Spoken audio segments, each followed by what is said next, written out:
Let's talk about worries. And in the book of Matthew, chapter 6, verse 25,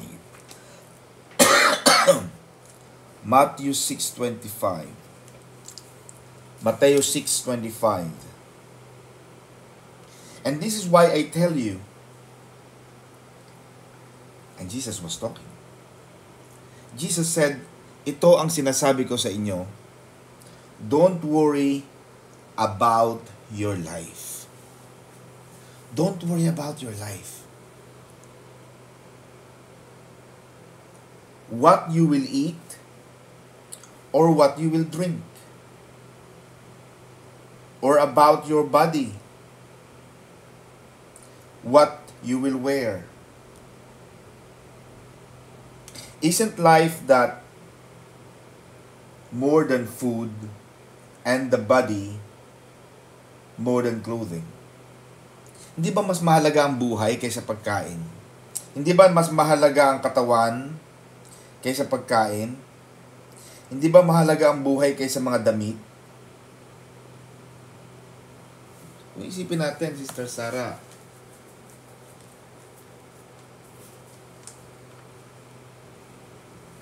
yung mga ini-interview sa TV,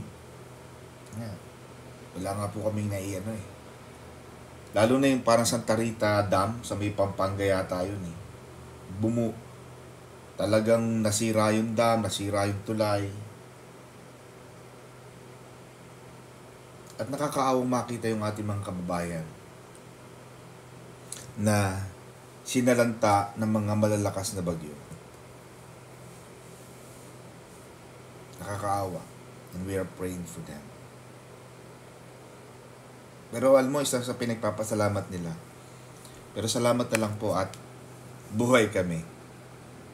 Salamat pa rin po at meron pa rin kaming mga napupuntahan, may mga evacuation centers.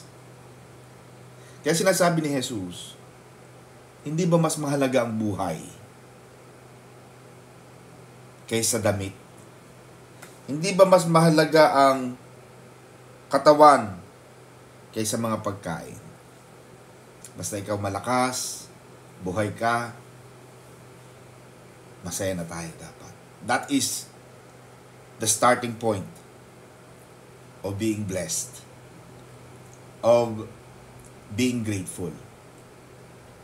Not of what we want, not of having so much. Look at the birds of the sky. They don't sow or reap or gather into barns. Yet your heavenly Father feeds them. Aren't you worth more than they? Pinakita ng Panginoon sa atin. Ano naman yung mga maya-maya na yan, yung mga lawin-lawin na yan. Minsan, tinitira-tirador lang natin eh. Diba? Minsan, baliwala lang sa atin yung mga ibon. Pero pinapakain sila ng aking amang nasa langit. Tandaan ninyo na kayo ay mas mahalaga sa mga ibon. So kung yung mga ibon ay pinapakain ng ating ama na nasa langit. So, kaya minsan tataka ako atin talaga sinasabi, saan kaya kumakain itong mga ibon na to?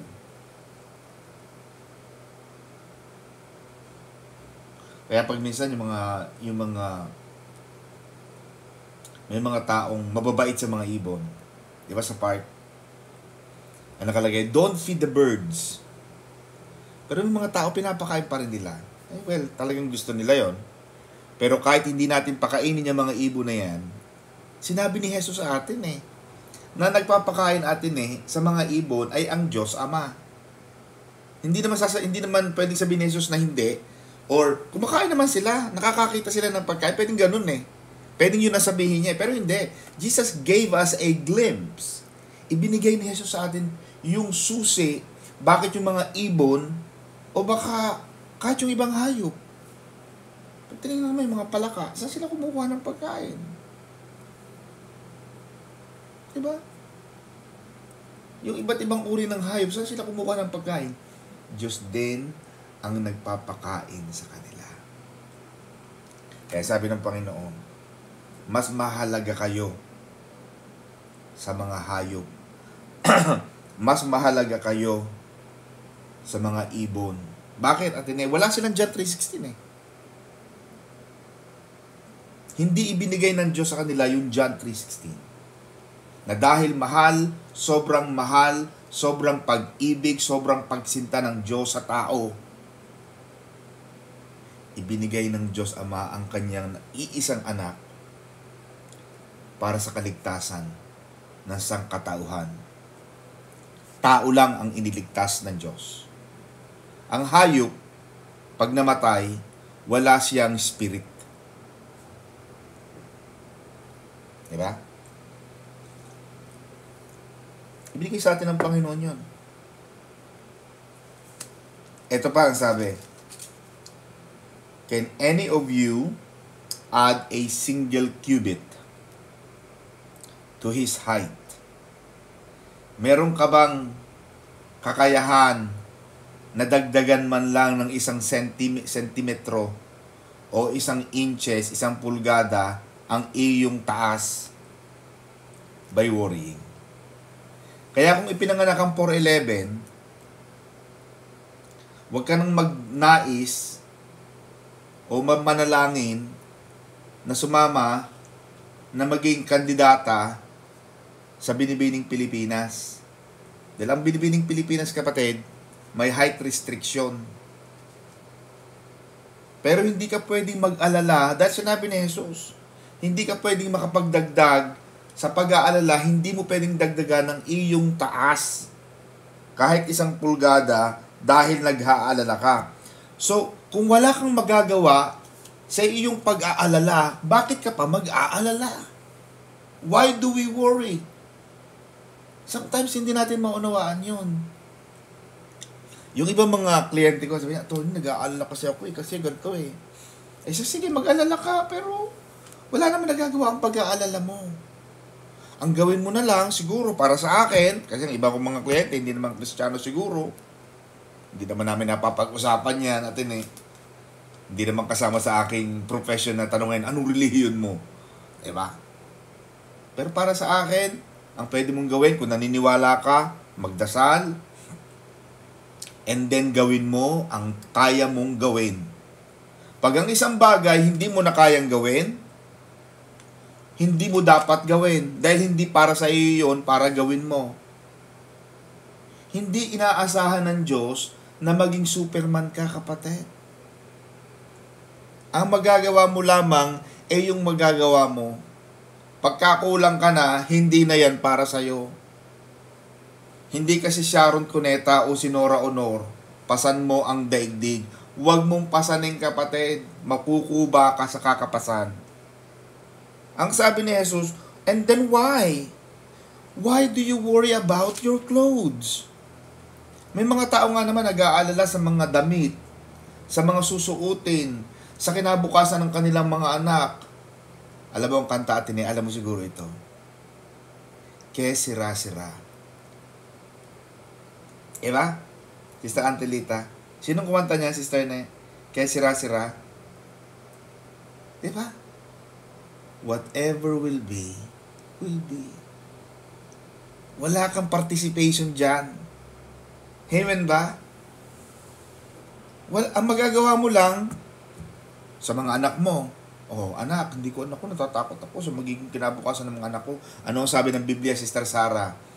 Train, teach, inspire, empower your children to the way they should go. Turuan mo lang sila. Magtanim ka sa kanila. Magpalakas ka. Magsabi. Turuan. Amen ba? Hasain. Sanayin sila sa daan kung dapat saan sila pumunta.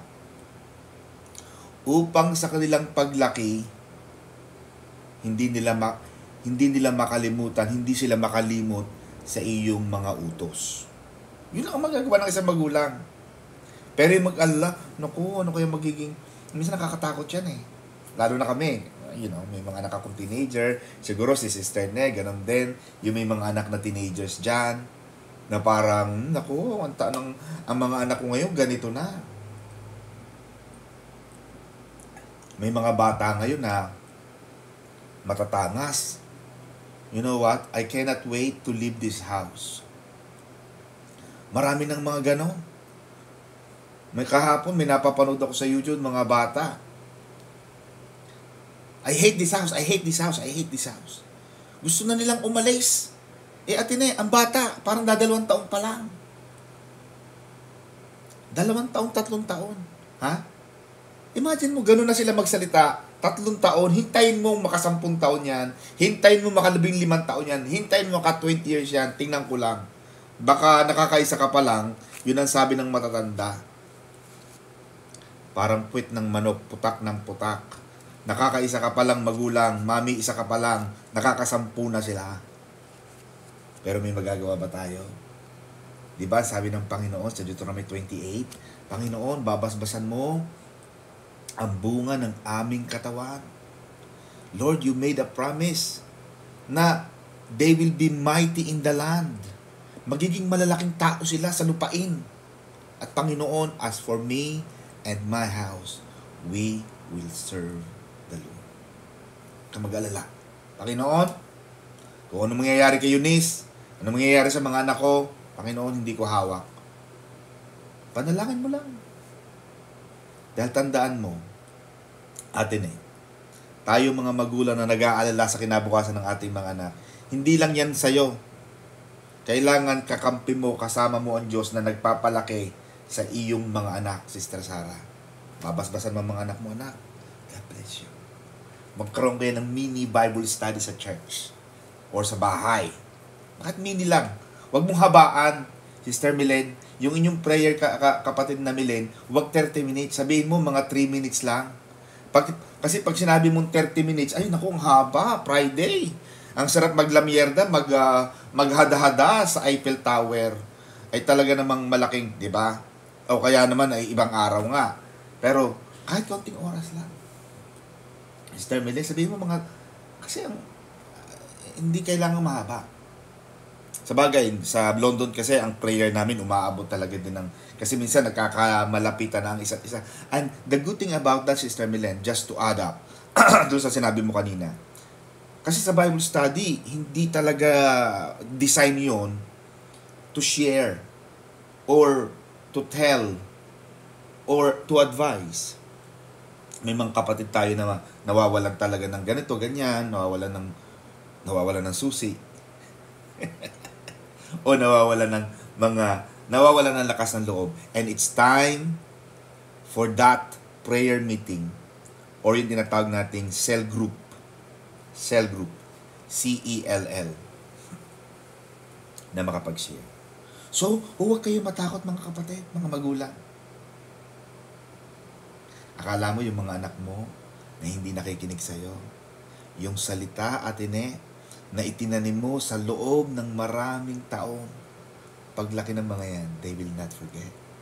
Because, ang sabi ng Panginoon, Sister Sarah, the word of the Lord,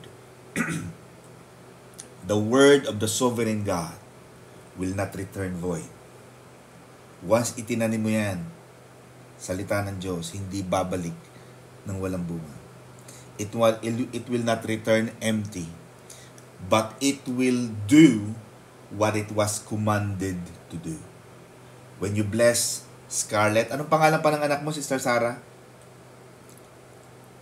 Hi, Scarlett! We miss you! Hi! Do you speak Tagalog now? You know how to speak Tagalog? Yes? Yes.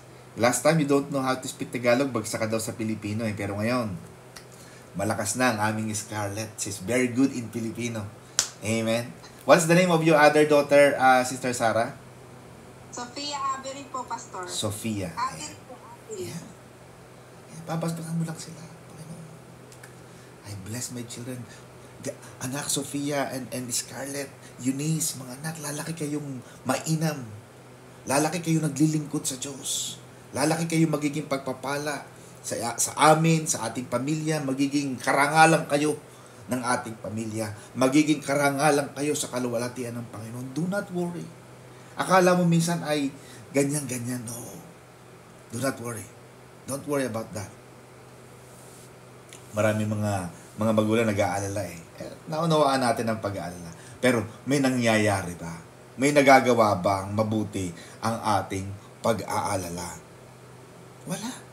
Wala ka namang magagawa eh. Amen ba? Pero tandaan mo, sa mga salita at sa mga salita ng Diyos na inihasik mo, ano ang sabi atin ng Biblia? Ang mga tao naghasik ng may pagluha ay mag-aani ng may galak. Amen? Yun ang trabaho ng magulang. That is what we do. And even St. Paul said, si Apollos ang nagtanim, si Pablo ang nagdilig, ngunit Diyos ang nagpapatubo ng mga binhi. Ang gagawin natin mga kapatid. Huwag kayong mag-aalala. Kaya sabi ni Jesus, learn how the wild flowers of the field grow. Siguro kung alam niyo yung damong daffodils, yung mga daffodils mga kapatid, ito ay mga mga ligaw na damo. Na pag kayo ay siguro nagpupunta sa mga mall o nagpupunta kayo sa mga gubat o sa mga pasyalan, yung mga daffodil sa mga park, basta na lang siya lumalabas, yung mga kulay yellow.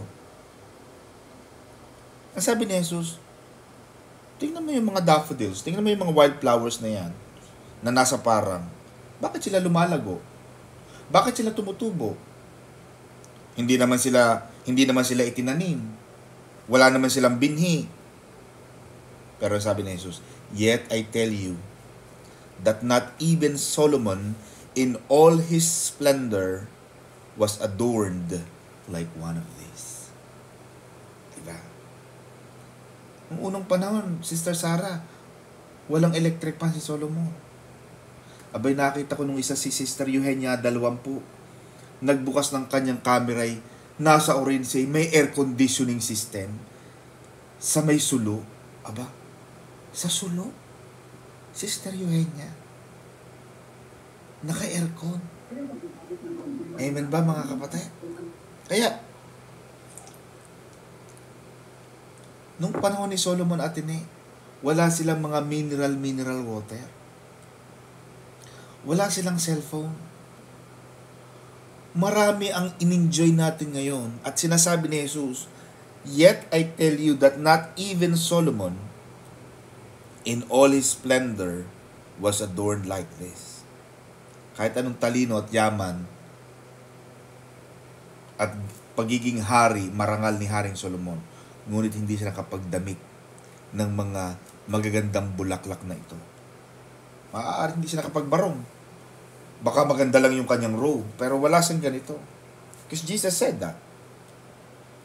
If that is how God clothes the grass of the field, which is here today, and thrown into the furnace tomorrow, kung ang Panginoon nga naman ay nangangalaga sa mga damo, sa mga hayop na wala namang kakwenta-kwenta, sa mga daffodils, nagkakaroon pa rin sila ng yellow, ngayon, tas bukas patay na sila. Inaalagaan sila ng Panginoon. Sa palagay mo kaya, ay hindi siya gagawa ng higit pa dyan? You of little faith. At very quickly, wala kang makikita sa Biblia, na kailanman ay sinabi ng Diyos o ng Panginoong Jesus, sobra ang hiningi mo. May nakita ka bang salita ng Diyos na, you know what? Ang hiningi nyo, sobra. Dapat yung tama lang. Many scriptures are linked together. Pinahinto ng Panginoon ang araw because of a mortal man. Because Joshua asked God to stop the sun from setting down. God opened the Red Sea. God brought fire from heaven to Prophet Elijah. Maraming himala ang Panginoon. Even Jesus gave us stories and stories.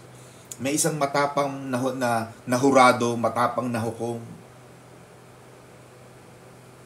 Kwento ng babaeng Sarepta.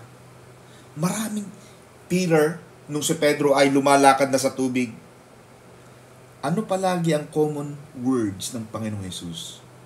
Kayong maliliit ang pananampalataya. Wala kang marinig atin eh. Wala akong nabasa sa Biblia so far na nagsabing ang laki ng iyong hiningi. Lagi ang sinasabi ng Panginoon sa kanila, kayong maliliit ang inyong pananampalataya. Bakit ka nag-alinlangan? Bakit ka nag-aalinlangan? So God is giving us a pattern. Ask big. Dream big. Because when you ask big, it's not because you can do it. It's because you see the bigness of our God. Ibig sabihin, malaki ang tingin mo sa Diyos. Ibig sabihin, kayang ibigay ng Panginoon sa iyo ang lahat ng iyong hinihingi. Even Jesus gave us an example. Sinabi ng Panginoong Hesus na kung meron ka lamang isang maliit na pananampalatayang kasing liit ng butil ng mustasa, the smallest seed. Mas malaki pa nga yung butil ng bigas eh. Kumbaga sa mga isdamang kapatid ay dilis o kaya yung maliliit na mga hibe. Kahit maliit lang. Kaya mong palipatin ang dagat sa bundok at ang bundok sa dagat. Ask anything in my name. Your Father in heaven will do it for you. Kaya pag nananalangin ka kapatid, lagi mong sasabihin, Lord, you said in your word that you are the God who started the good works in me will be faithful to the finish. Lord, you said in your word that I have never seen, heard, or imagined the great things you stored for me and my family. Panginoon, hindi ko pa nakikita. Hindi ko pa naririnig. Hindi ko pa naiisip ang mga dakilang bagay na inihanda mo sa akin, sa aking mga anak, sa aking pamilya. Panginoon, gamitin mo ako, use me to become the flagship, the carrier of your glory. Sabi ng Panginoon, you of little faith. Kayong maliliit ang pananampalataya. Kaya maraming Kristiyano, maliit ang nakukuha. Kasi maliit ang hinihingi. Lord, bigyan mo po kami ng makakain araw-araw. Bahay kubo kahit munti. Kaya ang binibigyan ng Panginoon, bahay kubo na, maliit pa. Kasi lagi natin hinihingi. Lagi natin kinakanta, bahay kubo kahit munti. Maghapong nakayuko, di makaupo. Kaya maraming Pilipino kuba. Yukong-yuko. Dahil ang kinakanta natin palagi ganon.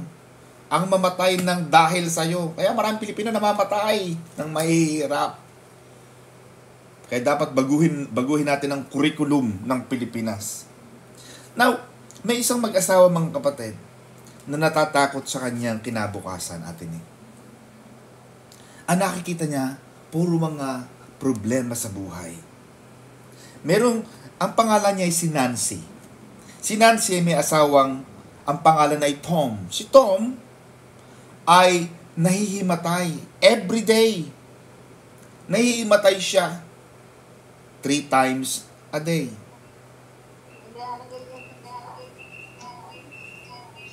Baka hindi alam ni sister yan. And then one day, sila ay nag-outing at nahimatay na naman si Tom. Kaya, dinala na naman sila ni Nancy si Tom sa pinakamalapit na ospital.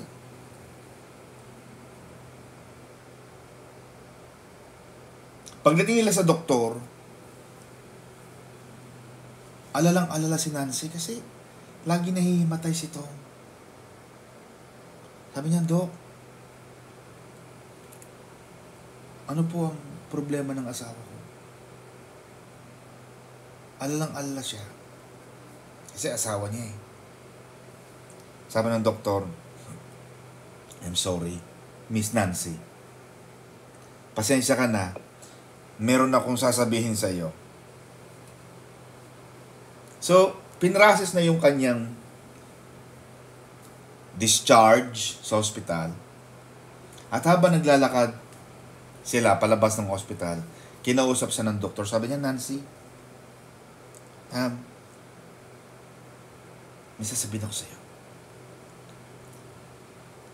Base sa aking profession as a cardiologist, I found that your husband is okay. There's nothing wrong with your husband. Nancy asked, what do we do now? What do we do now? Sabi ng doktor, Ate Neng, what you can do, you Nancy and you Tom, go live your life to the fullest. Maraming taong gano'n, nag-aalala. Sumakit ang batok, nag-aalala, naku, baka mamaya mamamatay na ako. Naku, bakit ganun? Ganon.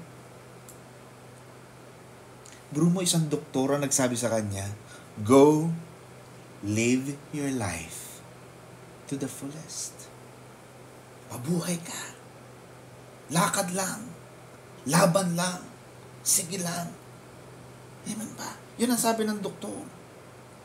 Huwag kayong mag-alala. Yung pagkahimatay ni Tom, wala naman. Gutom lang. Baka hindi nakakain. Nagda-diet. Diet ka ng diet. Amen ba? Eh kung mamamatay naman tayo sa kada diet, kumain ka muna.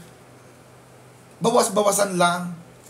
Kaya, alalahanin natin ang sinabi ng doktor kay Tom at kay Sister Nancy. Go live your life to the full. Do not worry. Yun din ang sinasabi ng Panginoong Hesus sa atin. Do not worry about your life. At yung sinabi ng doktor na yun atin hindi ibig sabihin ay babaliwalain mo na yung mga sintomas. Hindi ibig sabihin babaliwalain mo na yung mga medical reports.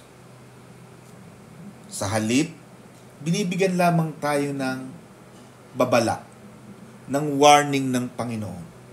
Huwag kang mag-alala.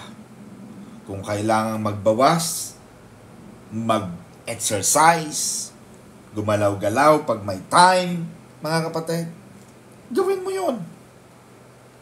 Kasi wala kang magagawa. Kahit mag-alala ka, wala ka namang maidadagdag a single hour to your life. Amen ba? Kahit inumin mo na lahat ng supplements, kahit inumin mo na lahat ng glutathione, inumin mo na lahat ng mga vitamina at mga nutrients na mga pagkain, ang kinakain mo na lamang ay halaman at mga gulay. Kapatid, hindi makakapagpahaba ng buhay dahil Diyos ang may takda kung kailan talaga. At ito ang sinabi ni Propeta Isaias. He offered similar wisdom. Ang sabi niya, say to those with fearful hearts, be strong. Do not fear. Your God will come. Kaya sinabi ni Propeta Isaias, huwag mag-alala, huwag matakot, darating ang Panginoon. Nawala ang susi. Aba, sabi ng Panginoon, Sister Milen, lahat ng iyong mga kahilingan, dalhin mo sa aking dambana. Bring everything, and out of supplication, bring everything to the throne of grace of God. Nawala ang susi. Oh, edi, mahirap talagang mawalan. Lahat tatalin mo yan. Kung nag-alala kayo, nag-away kayo, tapos bigla niyong nakita, ano na nangyari? Nakapag-away lang kayo, natuwa lang si Satanas. Kaya, simula noon, si Nancy at si Tom, na-inspired sila to walk more than 5 miles a day. They're no longer walking in worry. Hindi na ngayon sila lumalakad sa pag-aalala. But they now step out of joy.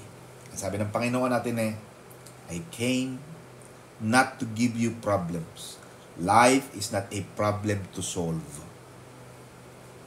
Ang buhay ay hindi problema para bigyan mo ng solusyon. No. It's not your job. Don't act like God. Panginoon, I trust you.